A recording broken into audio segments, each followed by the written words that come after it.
Redlitou de Djemeldine Benchenouf.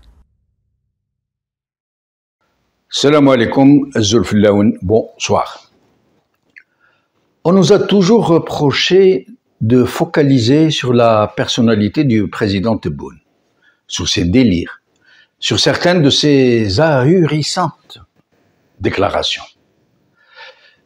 Certains affirment que nous le faisons par dépit, que nous sommes animés d'intentions malveillantes, que nous portons atteinte à l'image du pays et que nous procédons systématiquement de l'exagération, de la déformation, voire même de la calomnie.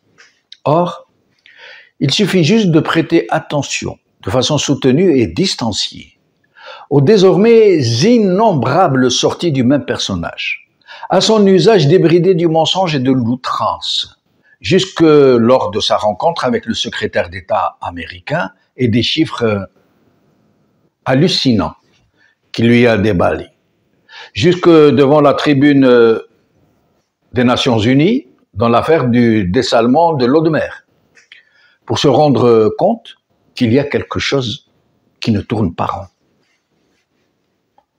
Si nous devions vous présenter un florilège de toutes les énormités qu'il nous a livrées depuis qu'il est à la tête de ce pays, il nous faudrait une émission de plusieurs heures. Cet homme est réellement dans une attitude qui pose question. Pourquoi est-il entré dans une telle dérive, dans un tel délire? Est-ce là un syndrome psychologique? Une perte du sens de la mesure? Un effet de l'ivresse des sommets depuis qu'il a été porté à ces charges qu'il n'avait pas espérées dans ses rêves les plus fous? Est-ce la conséquence de toutes les flatteries de sa très nombreuse cour et des foules de profiteurs en tout genre dont le seul rôle est de porter au nu le maître du jour, hier Bouteflika, aujourd'hui Tebboune, demain on sait qui? Je ne prétends pas pouvoir répondre à de tels questionnements, qui relèvent de la psychanalyse, voire même de la psychiatrie. Mais j'aimerais préciser que nous n'avons pas affaire, en l'occurrence, à un personnage qui a seulement une forte estime de soi. Mais très certainement, et il ne faut pas être un fin psychanalyste pour le constater, à quelque chose d'autrement plus grave.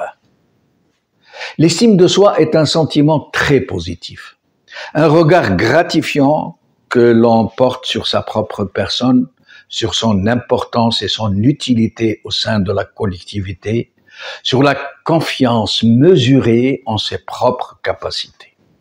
Cette estime de soi, lorsqu'elle n'est pas générée par la flatterie de son entourage, suscite de l'assurance, de la plénitude, de la bienveillance et une volonté inébranlable à persévérer dans son entreprise.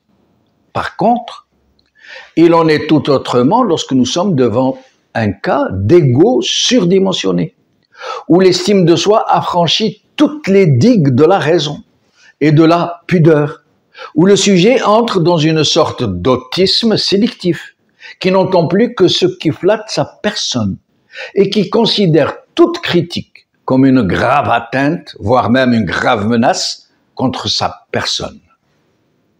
Nous sommes en l'occurrence devant un cas d'hybris, une véritable pathologie, née de l'exercice du pouvoir sur les hommes et qui dégénère systématiquement en délire, en démesure. Le sujet atteint d'hybris est totalement disjoncté de la réalité. C'est pour cela qu'il ne mesure plus l'ampleur de ses dépassements ou de ses mensonges. Il croit vraiment, dur comme fer, en ses propres mensonges, aussi outranciers soit-il. Il ne veut plus entendre la personne, le monsieur atteint d'hybris, ce qui pourrait le réveiller à la dure réalité Et ils ne s'entourent plus que de flatteurs obséquieux. Lorsque le sujet se trouve être un chef d'État, le pays ne tarde pas à entrer dans l'anarchie et la fuite en avant, où les promesses succèdent aux menaces, où s'impose le besoin d'expliquer ses échecs par les épouvantails de l'ennemi extérieur et de l'ennemi intérieur. Mais le pire qui puisse arriver est dans la soumission des supposées élites. Et le pire qui puisse arriver est la contamination de tout le système par la même hybris déclinée en mode hiérarchique. بقى على خير.